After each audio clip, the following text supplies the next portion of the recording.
Good day. Welcome to Daily Facts 101, where people are elucidated about the disinformation and myths propagated in the society. In today's episode, the talk will be focusing on the issues regarding the pandemic, specifically the vaccination in youth ages 12 to 17. So today, I am with the young guests to share their thoughts, experiences, and knowledge with regards to vaccination. So let us acknowledge the presence of our three beautiful youth leaders, Princess Celine Villanueva, Mhycaella and Mercado, and of course, Mary Grace Pursina. I would like to thank you all for accepting our invitation to be the speakers in this talk, specifically in our show. Thank you for inviting us because this is really an important topic, especially this pandemic, and it's an honor and a privilege. All right. So as we enter 2020, COVID-19 started spreading all over the world and considered as a contagious communicable disease, which can be transmitted through contact due to inexplicit plan and ineffective mass testing, contact tracing, and the failure to close the borders immediately. The virus suddenly resulted into a pandemic, which we still experience up to this day. Vaccination is one of the most significant responses to fully put an end to the rapid transmission of the virus. So today, I prepared some questions that will surely help our audience to fully understand what vaccination is and what are the advantages to our health. So firstly, what are your thoughts about vaccination? Is it a good choice or not? Yes, Miss Grace. Personally, getting vaccinated is a good choice. Based on health-related news, the COVID-19 vaccination is a safer way to help build protection against this pandemic. Some people are still doubting its efficacy and quality, but according to the Center for Disease and Control Prevention, COVID-19 vaccines were developed using scientific methods that have been around for decades. And before recommending these vaccines, scientists conducted clinical trials and underwent the most intensive safety monitoring along with FDA approval. As of now, not only adults, but youths as well, are getting fully vaccinated. And one of its main benefits is that they can go into public indoor areas more often. Wow, that was very informative. Okay, this is one of the most controversial issues in today's society. Do you think vaccination should be mandatory? Yes, Miss Mhycaella. Any sentiments? First of all, hi. I just want to share that I just got vaccinated earlier and it feels good. So the question is nice because it's a battle between freedom of speech, regulation, and the safety of everyone. However, personally, I think the COVID-19 vaccination should be mandatory because it is the only long-term solution to this pandemic.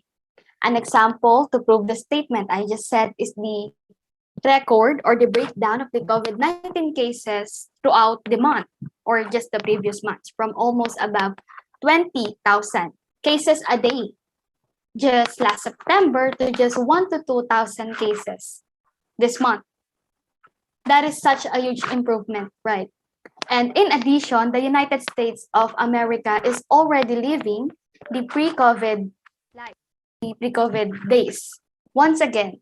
And it is very evident because from how I see it, they're already starting the concerts and all the establishments are now open and some Asian countries are already starting the face-to-face classes, just like Taiwan and Vietnam. Surely that is the result of the successful mass vaccination. It can even eradicate the whole virus itself, just like what it did to polio. However, I still cannot blame those who are afraid to undergo the COVID-19 vaccination because they lack knowledge and exposed to fake news. Trust in the vaccines is indeed vital. To be honest, I am also scared to take the vaccination at first. But once I got enough knowledge, it is not scary at all because it clinically depends on the ability of government to communicate the benefits of vaccination and to deliver vaccination safely and effectively. Thank you. Yes, it is indeed a quite confusing, or because there is the right to refuse because it is your own choice. But if we want to move forward and we need to go back to the normal setup, we need to get vaccinated, right? Because there are people who are exposed to this information, and especially there are religions which affects their beliefs about vaccination because okay. And fake news is really relevant these days. And it's really hard, especially if you're someone who believe everything you see in social media. And it should be really mandatory for the sake of everyone. Vaccination will never do bad to your body. And I just hope the government will explain that to the people so that they won't have any misconceptions and they won't be scared anymore.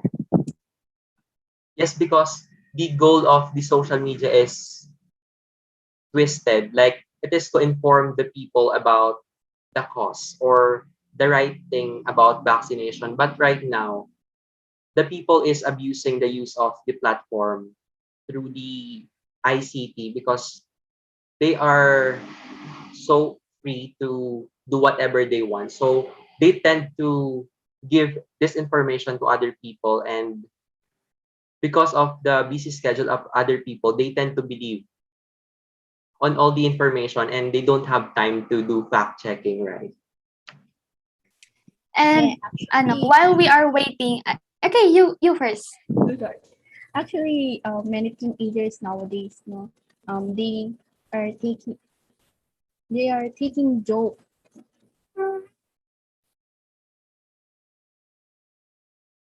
While we are waiting for Celine, internet sucks talaga these days. While we are waiting for Celine, let me just share my opinion again about the fake news.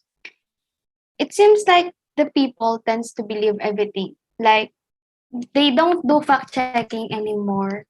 And that's the important of like listening to your teachers about news. There's a subject, right? Especially if you are interested in news. And I just know they tackle it during like elementary or high school, like how you are going to check if it is a fake news or not, and don't reply something if you're not sure that it is true because it might lead again to misconception. How about you, Grace? What's your opinion about the COVID-19 vaccine being mandatory? I think since teenagers nowadays, no, they are taking this matter as a joke. Therefore, many people are believing in fake news, and social media, as what you said earlier, is the biggest factor.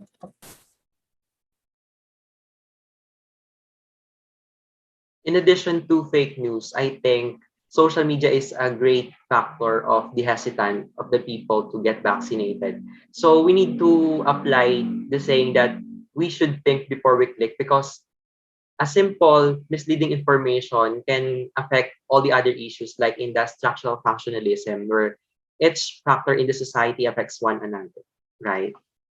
Okay, to move forward, the most influential and significant question among all is how are you going to convince the people to undergo the COVID-19 vaccination? Celine, yes. Um, Most of the people are hesitant in getting the COVID-19 vaccination.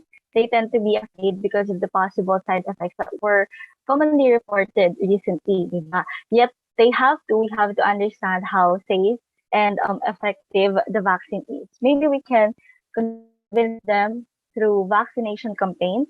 For instance, the vaccination rollout, including the locations where the said inoculations will be provided. We should not expect, hello? Am I still Yes. audible? Yeah, yes. Sorry for the inconvenience, but yeah, as I have said, we should not expect these people to travel long distances to come to big metro medical centers, but instead we need to bring more of those services, more of this COVID-19 vaccination rollouts to where they live and where they work. And that being the case, public health authorities can build longer term trust among local people. Also, we can use various messaging tactics like we're not protecting ourselves, but we're also helping other people. Once that should be borne in mind when crafting these campaigns for them to be as effective as what social and behavioral scientists have identified. Hence, they will be encouraged more in getting this COVID-19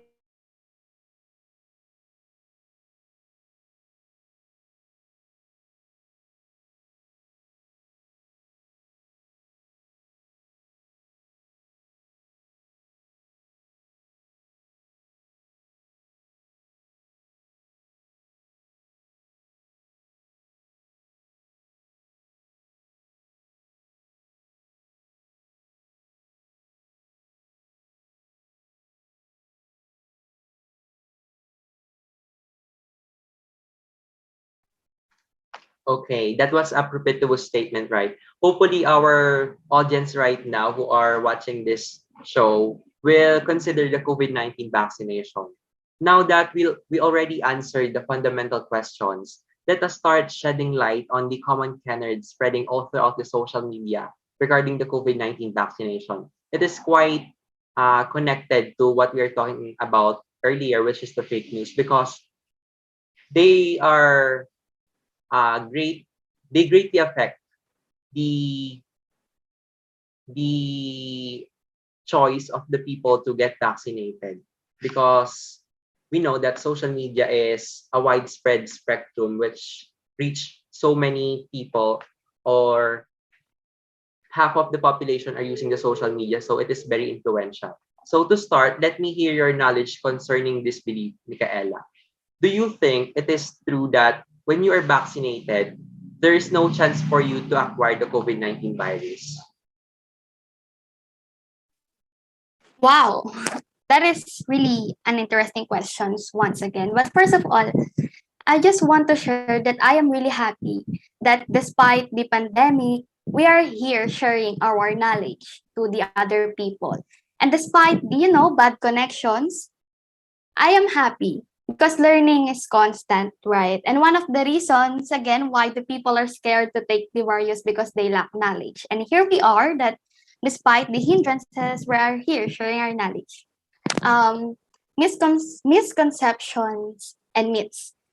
See, again, this is just a myth that's spreaded because of lack of knowledge and fake news. It's funny because there are some worse myths that we see online, like COVID-19 will make us a zombie, will make us magnetic, and will and when we undergo the vaccination, it is a possibility that we will have a microchip in our body so that the people can track whenever we are going. Why would they care about where we are going, right? I mean, there are so many people in the world. I don't even know why people still believe those myths, but again, fake news, you know.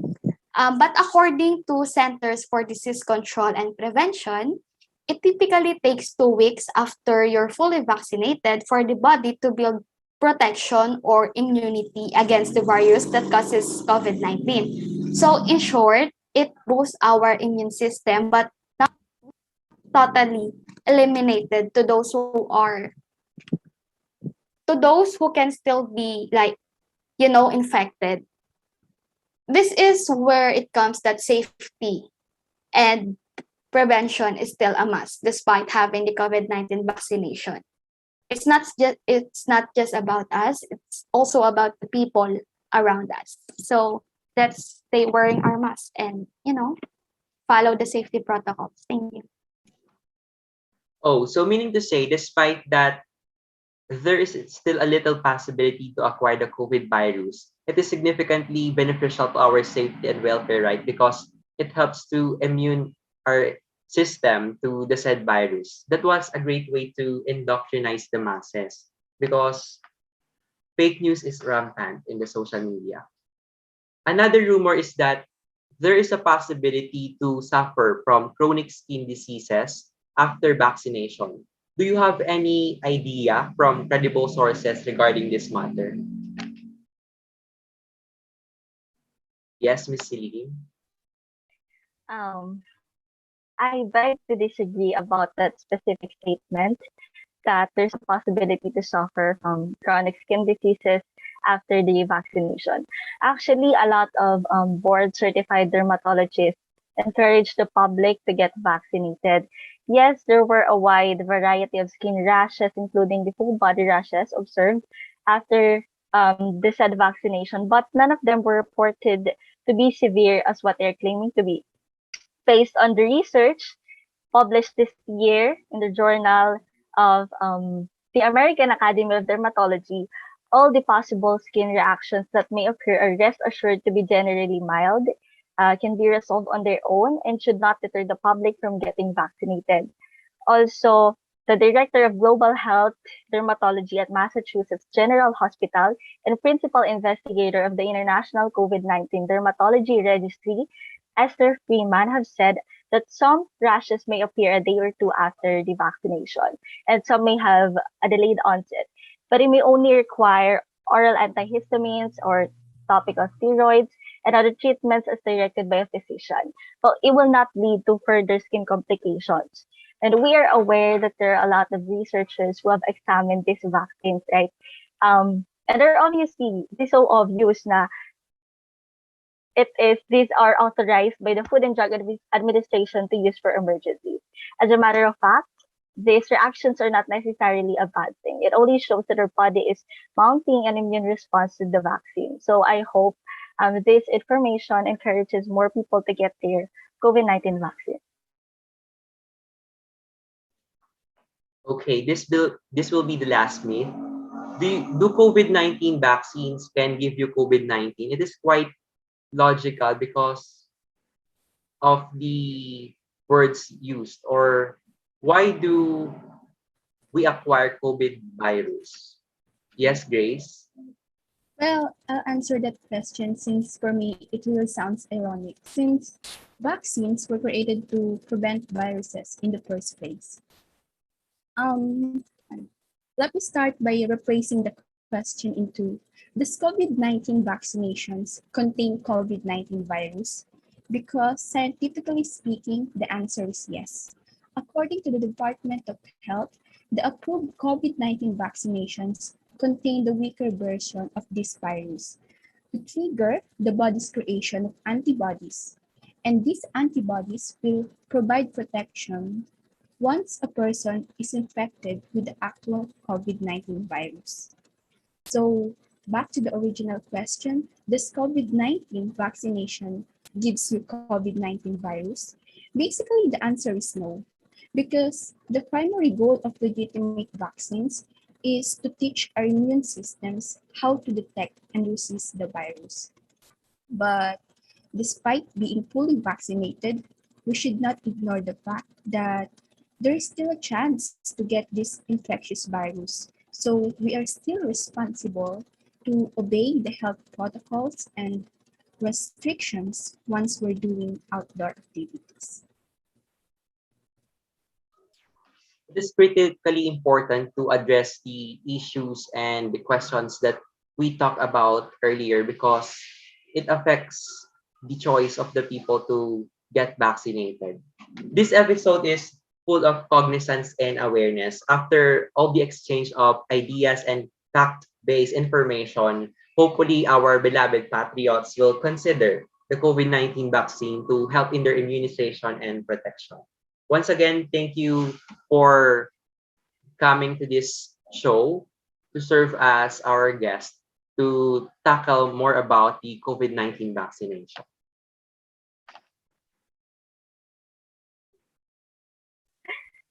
Thanks also